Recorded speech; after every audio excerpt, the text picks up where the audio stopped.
Hai, Shalom, peace of Christ, lovers, welcome back to our channel. Kembali bersama saya, Pastor Sarah, hanya di The Real Pastor Sarah and the Prophecy. Shalom saudara, selamat apa saja buat saudara dimanapun saudara berada. Ya, saya di sini ingin menyampaikan kepada saudara tentang siapa si pelacur micet Kezia ya. Kezia Sembiring, alias Kezia Depari, alias Kace Depari, alias Kristi Depari. Ya, saudara, dia punya banyak nama.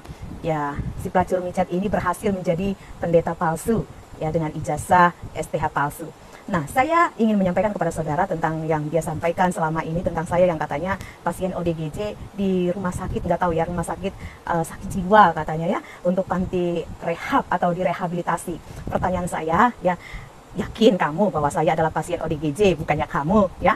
Saya akan buktikan kalau kamu benar ODGJ ya, beda dengan saya ya. Tidak mungkin pasien ODGJ bisa sampai jenjang S2, ini beneran loh ya, S2 dengan jurusan kuliah yang berbeda ya, teknik kimia dan juga teologi ya kan, dan juga sekarang mengambil gelar dokter ya, sekolah S3 gitu loh. Tidak mungkin pasien ODGJ bisa sampai sejenjang saya, beda dengan dirimu yang cuma tamat SMA, yang halusinasi lulusan STT, padahal tak pernah lulusan STT, kuliah di STT saja kok tidak pernah gitu kan ya. Dan kita dengar juga tentang narasi-narasimu, beda dengan saya dari dulu ya, orang juga mengenal saya. Kalau memang saya pasien ODGJ, bagaimana mungkin saya bisa mengajar sampai hari ini ya, dan orang mengenal saya seperti apa dulu ya, membahas Islamologi, Kristologi dan semuanya itu semua tertata bagus. Narasi saya dulu dan sekarang dan sampai selamanya tidak pernah berubah. Beda dengan kau pelacur micet Kezia ya kan, kita dengar dulu apa yang selalu berubah dari dirimu. Bukti bahwa memang kau pasien ODGJ yang perlu direhabilitasi ya.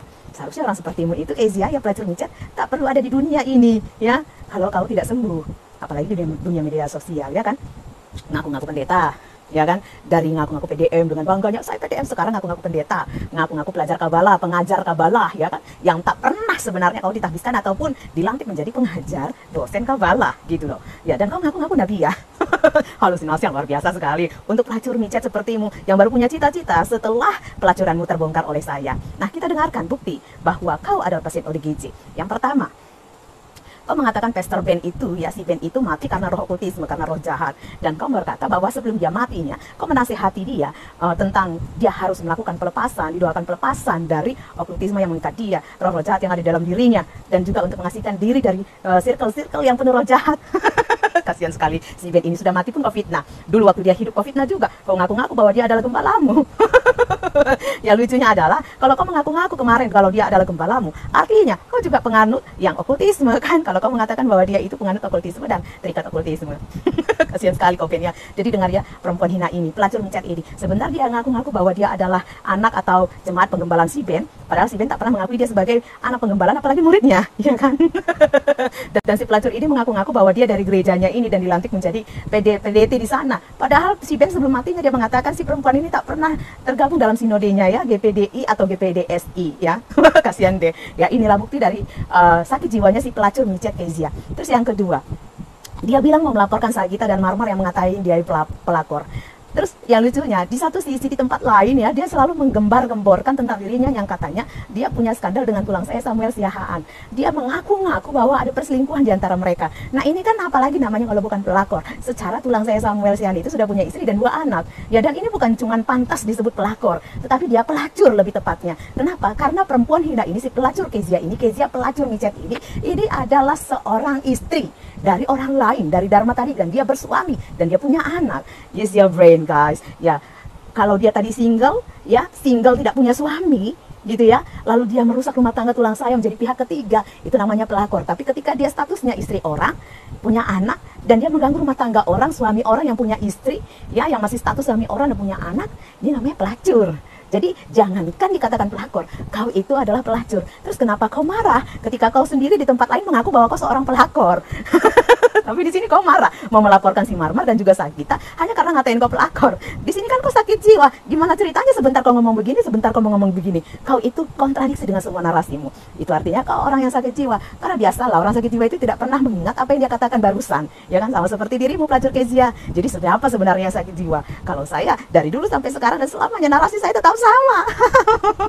Kasihan dia pelacur micet ya, udah pasien ya kan, udah sakit jiwa, nggak direhab, nggak diobati, nunggu mati kali ya. Nah, ketiga, si pelacur ini mengatakan Ini sudah ya, ngatain kalau dia selingkuh sama tulang saya Samuel. Nah, ini lucu sekali. Dulu dia memfitnah saya, katanya saya berskandal dengan Samuel Siahaan. Samuel Siahaan itu bukan tulang saya, itu waktu itu narasinya begitu. Tiba-tiba ada narasi dia, bahwa dia lah yang berskandal dengan tulang saya Samuel. Dan ada perselingkuhan, ternyata dia pun tidak diakui oleh tulang saya. Terus dia ngatain saya lagi, ya kan, punya anak dari Samuel Siahaan, sampai dipaksa untuk tes DNA. Lalu dia bilang lagi, anak saya anak Google. Terus dia bilang lagi, bahwa anak saya itu dari hasil perselingkuhan atau skandal saya dengan pendeta, suami orang yang adalah pendeta. Tapi sampai hari ini, tadi mana pendeta itu? Lalu dia lagi narasiin bahwa itu anak saya dari tulang Samuel. Kami sering week katanya di hotel di Yogyakarta. Bahkan tulang saya sampai tidak bercelana. Dan itu waktu di Yogyakarta katanya. Ada saksinya katanya Om H.T.D. Hendritan. Tahu-tahu diklarifikasi sama Hendritan. Siapa sih Kristi Depari? Dia belum ada pada saat itu. Tidak ada dia. Dan saya tahu bahwa itu disediakan panitia. Mana ada week-weekan begitu? Si Lonte Kezia akhirnya terbantahkan juga. Nah, sekarang dia heboh mengatakan dirinya bahwa dia berselingkuh dengan Samuel Siahaan. Ada perselingkuhan, kasihan banget ya. Sudah sakit jiwa, NPD, punya keterbelakangan mental, yang sok pintar. Ya kan, karena kalau dia cerdas, nggak mungkin narasinya berbeda. Makanya saya ajarin kamu, kalau kamu mau nipu orang, dikonsep dulu ya. Gitu ceritanya ya.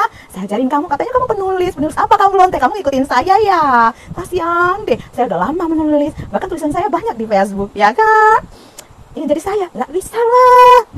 Bando saya aja kau tiru, ya kan? Bando yang warna merah, kau beli warna putih. Dandanan saya juga kau tiru. Waktu saya live streaming, ya kan? Waktu Natal ibadah youth saya, gereja saya, itu live loh, dengan dress warna putih dan blazer saya. Tapi kok nggak mampu beli punya saya, karena kau kan orang miskin, ya kan? Yang hasil dari tipu-tipu untuk supaya orang donasi. Sok pelayanan padahal kau jual selengki, jual pepek gitu loh. Nah, terus udah gitu yang keempat, nantangin buat jumpa di Kuala Namu, Lubuk Pakam, buat belajar kabalah sama dia katanya. Waktu ribut sama si Marmar, waktu ditantangin Marmar, katanya, "Hei Marmar, kau siapa? Kau tuh orang kabalah, nggak pantas untuk bicara tentang Kristen." Dia ngaku-ngaku pendeta Kristen. Lah di sini dia mau ngajarin kabalah. Hello, penyakitan ya. Terus ngatain saya nikah Islam, terus bersahadat. Mana buktinya saya bersahadat? Di mana saya bersahadat? Siapa yang mensahadatkan saya? Bisa aku menunjukkan videonya? Udahlah Lonte, kau cocoknya cukup jadi jual PP aja. Udah, lanjutkan aja pelajaranmu di micat ya. Gak usah sok ngaku-ngaku pendeta. Sial nanti orang yang dengerin kau. Ya, ini dari saya peser Sarah. Kalau kalian mau hidup-hiduplah, dengarkan saya. Kalau mau mati-matilah, dengarkan dia dan mereka. Oke? God bless all who believe Jesus Christ and who believe me.